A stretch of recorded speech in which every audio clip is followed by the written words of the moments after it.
So I'm at my desk. It's an open floor plan layout with 50 other architects when I get called in by my boss. As I step in, I discover that I have just earned my first raise out of college. I was so excited to be rewarded for the hard work I've put in. The first thing that I did when I went back to my desk was I called my parents to share with them the fantastic news. They were generous enough to clear their schedule to make dinner plans with me that evening. As I show up to this Indian restaurant, I'm feeling good, I'm feeling proud that I could finally make my parents feel proud of me. As I see my parents walk into the Indian restaurant, my jaw dropped. They decided to bring a mystery guest. This mystery guest happens to be the man that they wanted me to get arranged marriage to. He had flip-flops on. He had baggy jeans on, an unironed shirt with tobacco stains in his teeth. I was crushed. I found myself at a crossroads with the expectations of my parents and my culture in conflict with my inner compass of wanting to be a successful architect. I found this situation happening in other aspects of my life. In my professional life, I've discovered one thing that all women in architecture discover. Men. They're everywhere. I would oftentimes find myself the only woman in the room of sometimes 10, 15, 20 men, and for some reason the only one asked to get coffee. Ladies, how many of you have experienced this? Men? More women raised their hands than men. I found myself at a crossroads with the expectations of my colleagues to go get coffee and be objectified, in conflict with my inner compass of wanting to get through my meeting agenda items. Although I would be ecstatic to be invited to lunch with the boys, I would be disheartened because one of them decided to take the paper off the straw, roll it up in a ball, and play basketball with my shirt.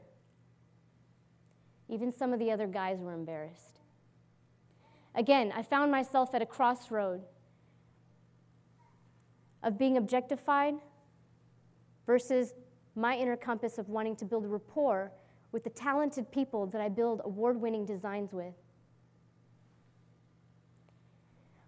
I would be excited to share the work that I've been working on in meetings, only to find that my colleague would get credit for my work. We've all experienced this, both men and women. Again, I'm at crossroads of being expected to sit amicably when really I'm at crossroads with my inner compass of wanting to be getting credit for my work. I found myself in these situations time and over again. I felt stuck. I was crushed.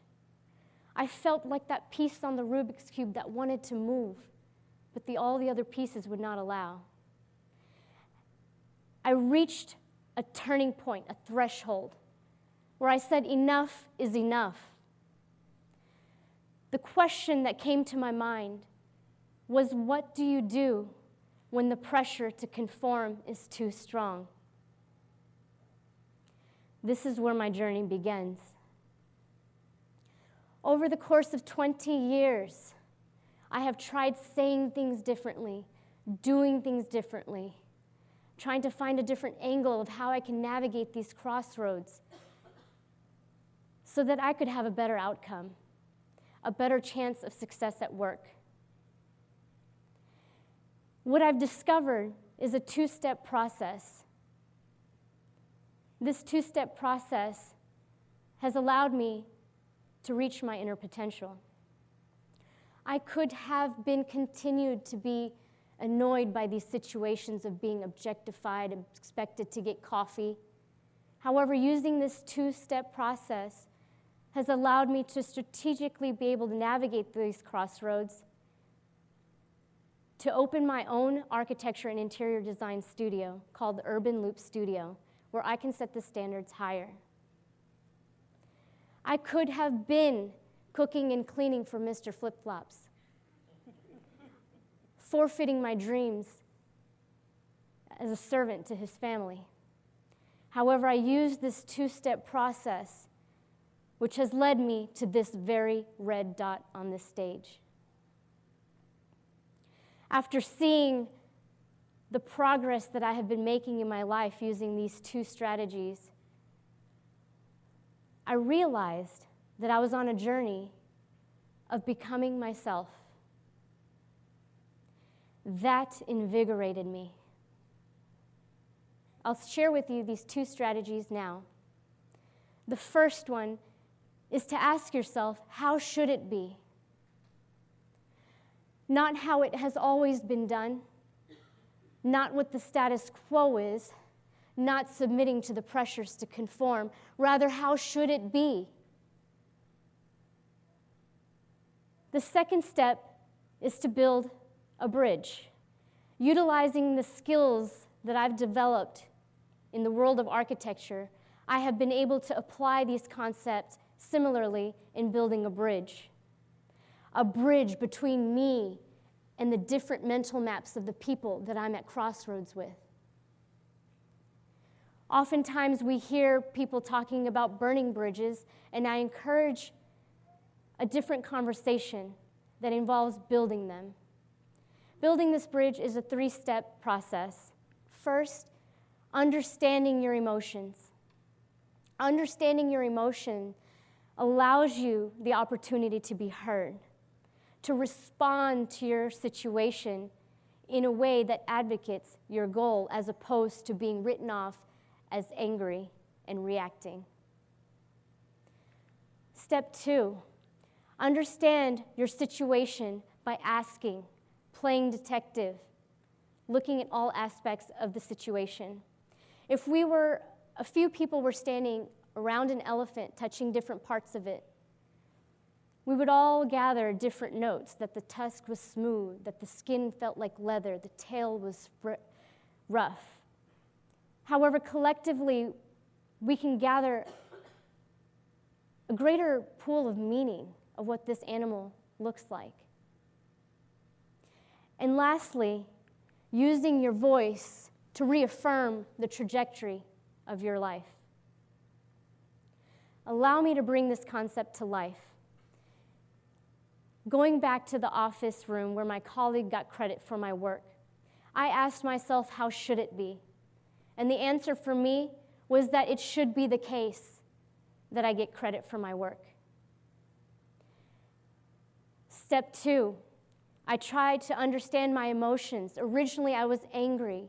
I wanted to speak up in that meeting and say, hey, no. But I knew that that would just label me as the difficult one, as crazy.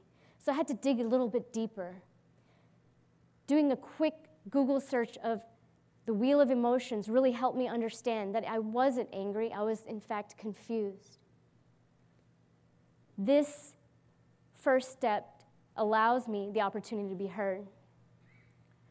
The second, understanding the situation. It was important to play detective and understand what happened here. Did he do it on purpose? I don't know. I have to find out. So I began playing detective and asking the right questions. It doesn't do me any good to ask my colleagues at happy hour why this happened or why you guys think he might have done it. So what I did was I pulled him aside in the meeting and asked him, hey, why did so-and-so get credit for my work? Disappointingly, he said, oh, I didn't realize I did that. Which is a chip at an iceberg on a topic we won't have time to discuss here. However, what I learned in that interaction was that he did not do it intentionally, and that's all I needed to know. And using my voice, I was able to reaffirm my trajectory and making sure that it was understood that I would like credit for my work. Going back to the Indian restaurant, I asked myself, how should it be? For me, the answer was, I should be able to celebrate my first raise 6 months out of architecture school. It should be the case that my parents and I could take a beautiful moment and celebrate the sacrifices that they've made for me to be able to leverage this moment.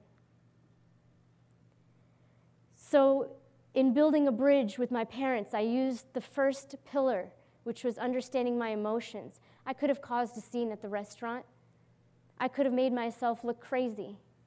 However, I took a deeper look and tried to understand the level of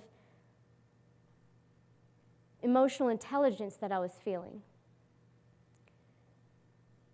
And it was the case that I was confused and disappointed.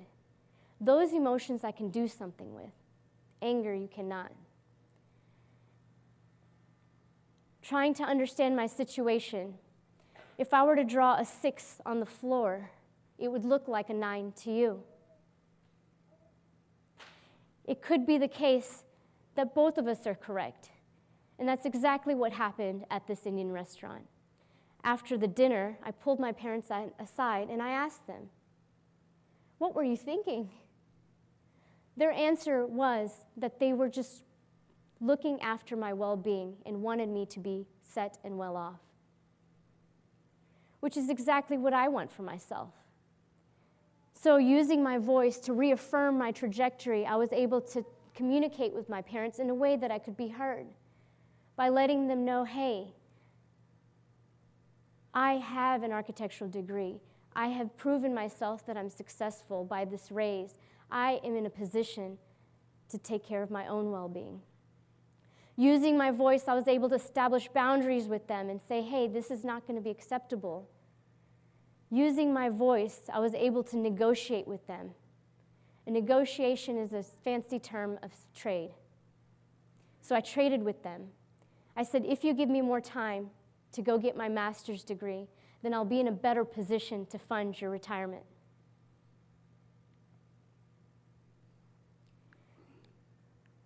This two-step process has allowed me the confidence that I need to chase my dreams. And I often wonder what this world could look like if this two-step process is something that could be available to others to use as well. Can you think of a crossroad in your life? As I was preparing for this talk, I had the wonderful opportunity to practice in front of my friends, colleagues, professors. And something magical happened. I began to hear feedback of people sharing with me their approaches of how they handle their emotions and how they handle their crossroads in life. One of them shared with me that they always count to 5 before responding to a difficult situation. Another one shared with me that they leave the meeting to cool down. Another one shared with me that they type a letter that they never intend to send. I thought, how cool would it be if we could crowdsource all of these approaches and create a guidebook to make everyone else's life easier so they can chase their dreams and have less resistance in these crossroads that we face in life without having it to take the 20 years it took me. And I'll leave you with this. How should it be?